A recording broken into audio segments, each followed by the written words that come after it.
공부는 정말 재미없는 거고 게임은 정말 재밌는 건데 어떻게 스마트폰 게임 과몰입을 공부 잘하게끔 바꿀 수 있겠습니까? 그건 불가능하지만 두 개의 차이를 잘 비교를 한다면 공부를 어느 정도 게임화시킬 수 있는 단서는 좀 얻을 수 있지 않을까? 그런 생각이 듭니다.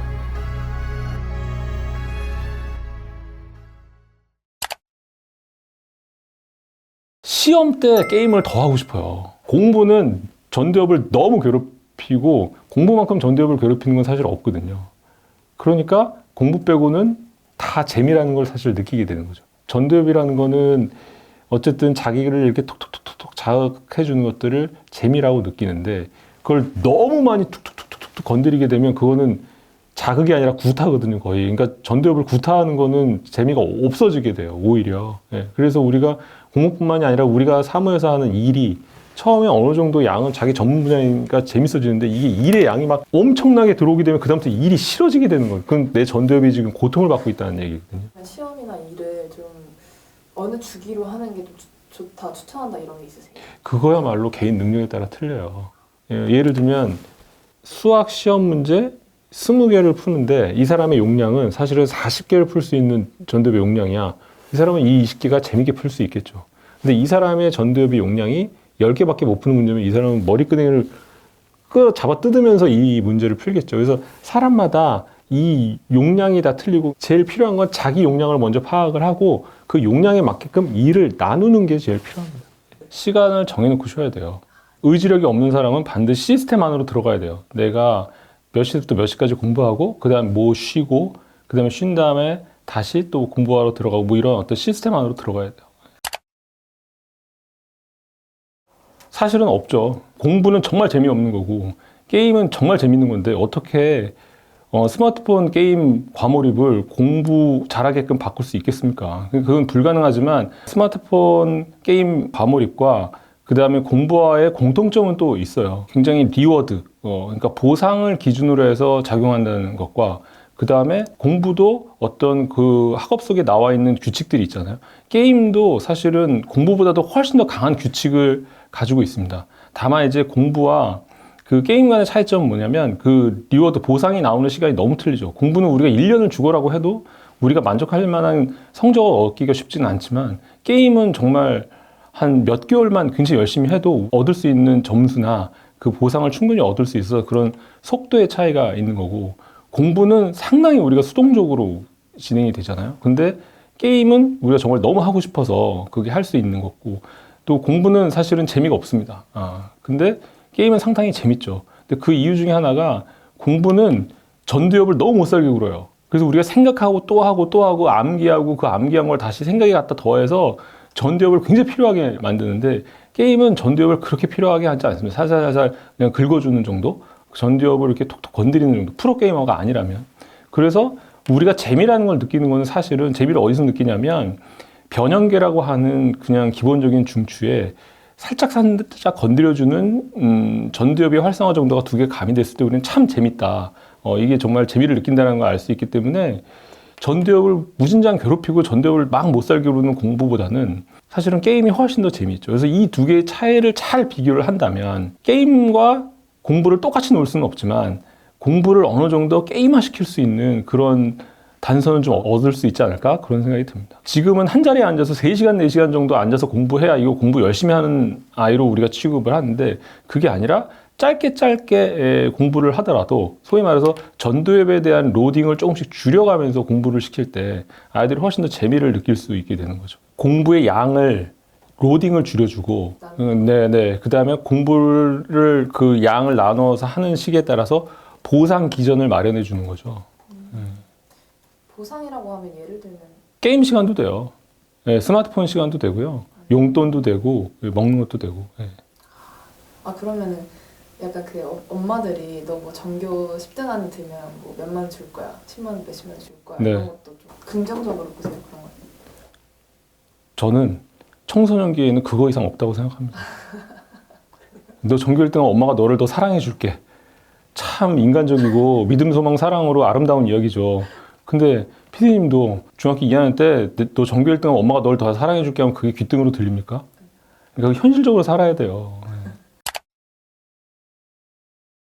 저희가 연구한 바에 따르면 똑같이 게임을 하루에 12시간, 14시간을 하더라도 그것을 체계적으로 그다음에 계획을 세워서 원인과 결과를 알 수 있는 시스템 안에서 하는 사람들을 우리는 프로게이머라고 얘기를 하고요. 게임 페이는 계획성도 없고 무분별하고 원인과 결과에 대한 연결도 하지 못하는 그냥 무작정 진행되고 있는 것들을 게임 페인이라고 얘기를 합니다.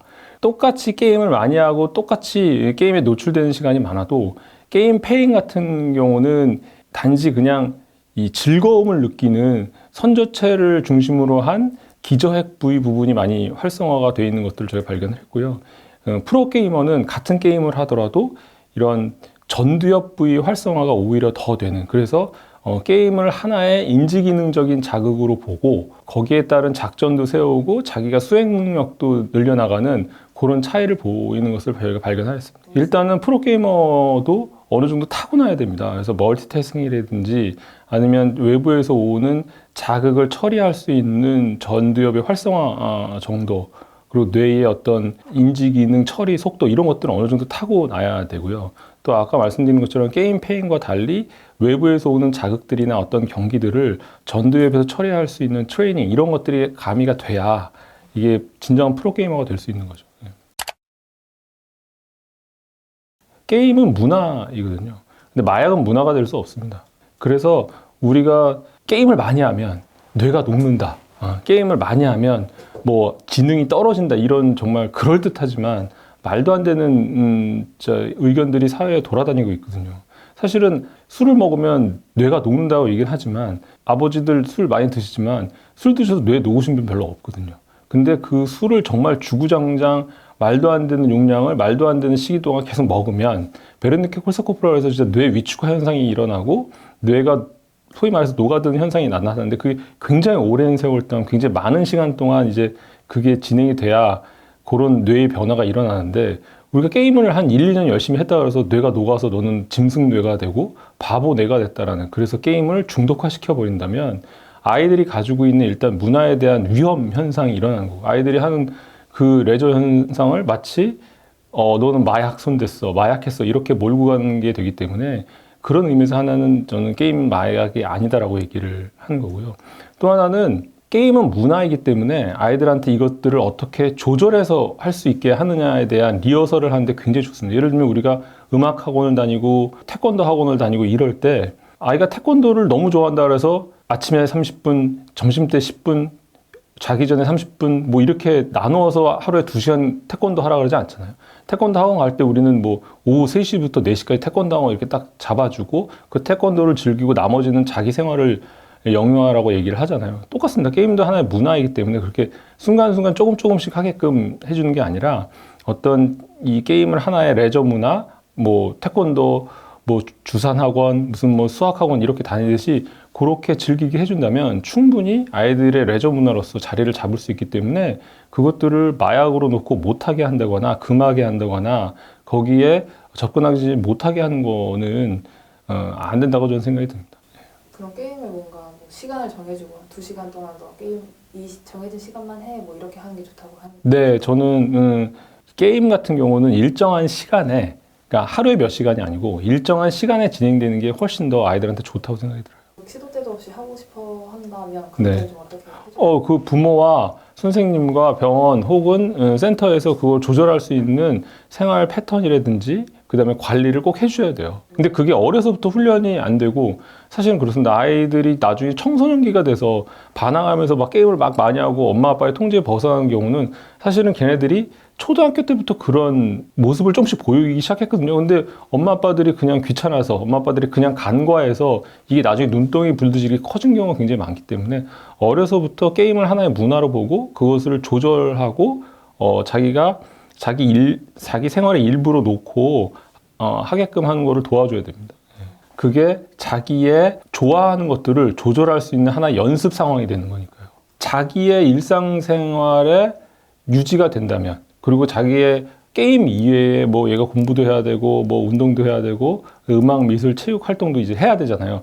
거기에 방해가 되지 않는 시간 한도 내에서 일정 시간 한다면 저는 그게 뭐 30분이 됐든 1시간이 됐든 2시간이 됐든 신경 쓰지 않습니다. 외래에 진짜 그 안 되는 아이들이 사실 저희 외래 진료 와서 진료 받잖아요.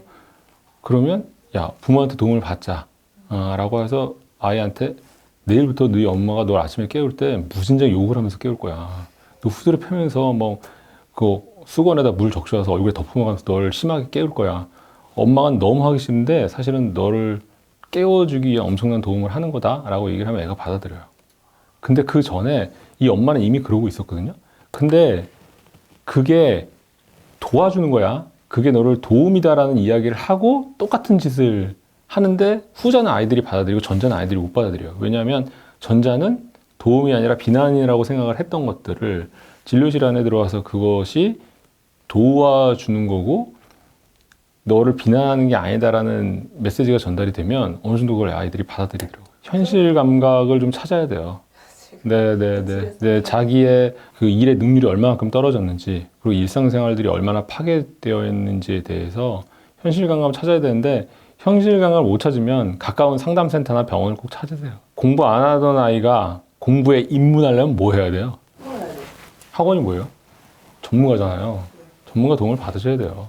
예, 전문가의 도움을 받는 이유는 어떻게 운동하고 어떻게 그리고 어떻게 연주해야 되는지에 대한 책의 순서를 알고 있어요.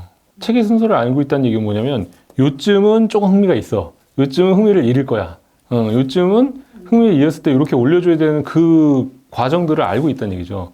그러니까 전문가의 도움을 받는 게 중요하다니까요.